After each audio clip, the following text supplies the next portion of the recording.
নারায়ণগঞ্জ মহানগরীতে জুলাই সনদ ও গণভোটের রায় বাস্তবায়নের দাবিতে গণমিছিলের আয়োজন করেছে বাংলাদেশ জামাত ইসলামী।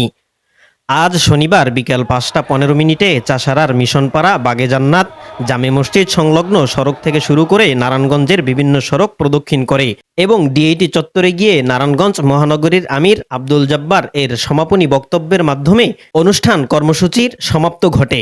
এ সময় তিনি বলেন, আপোষ না সংগ্রাম, জুলাইয়ের রক্ত মূলত চূড়ান্তভাবে শেখ হাসিনার পতনের জন্য বাংলাদেশ জামাত ইসলামী এবং ইসলামী ছাত্র শিবির ঐক্যবদ্ধভাবে বাংলাদেশের জনগণকে নিয়ে কাজ করছে।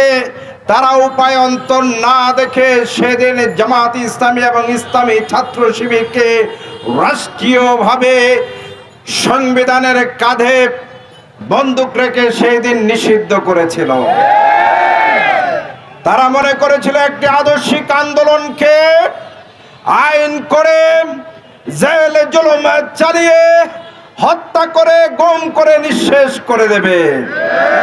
কিন্তু আল্লাহর কি অপার মহিমা, মাত্র 4 দিনের ব্যবধানে যারা জামাত এবং ইসলামী ছাত্র শিবির দেশের মানুষের আগামী দিনের নতুন একটি বাংলাদেশ গঠনের প্রত্যয়ে স্বাধীনতার সার্বভৌমত্ব রক্ষার জন্য তন্ত্র প্রহরী হিসেবে যারা কাজ করছে, এই জামাতকে যারা নিষিদ্ধ করেছিল আল্লাহর এক অপার মহিমায় মাত্র 4 দিনের ব্যবধানে তাদের নেত্রী বাংলাদেশ থেকে জনরোষে পালিয়ে যেতে বাধ্য হয়েছে।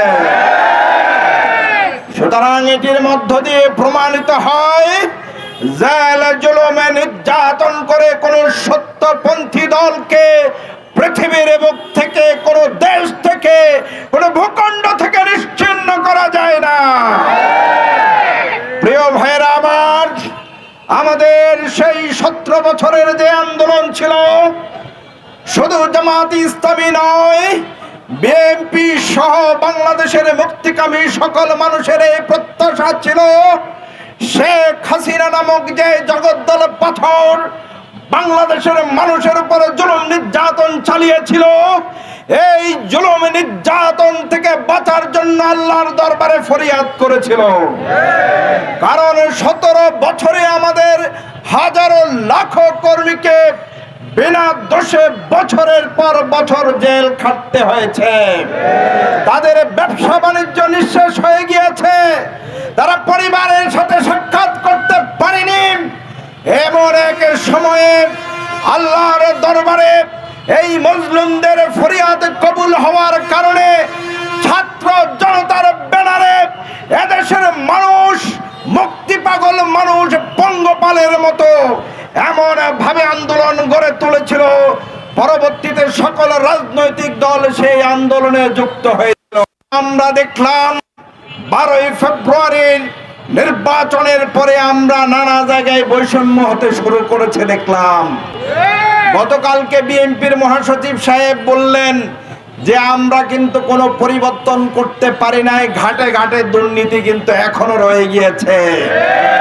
আচ্ছা বলুন তো, নিজের ঘরে যদি দুর্নীতিবাদ থাকে, দুর্নীতি কি দমন করা যায়?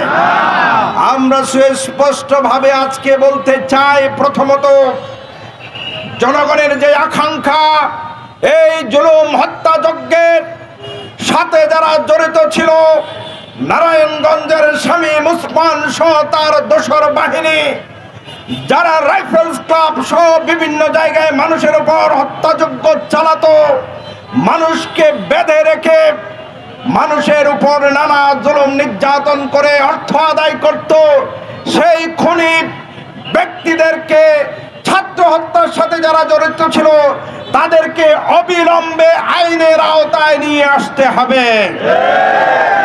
নারায়ণগঞ্জ কোর্টে অসংখ্য হত্যা মামলা রয়েছে, ছাত্র হত্যা, বৈষম্য বিরোধী ছাত্র হত্যা মামলা। এই মামলার গতি একেবারে ধীর চলছে।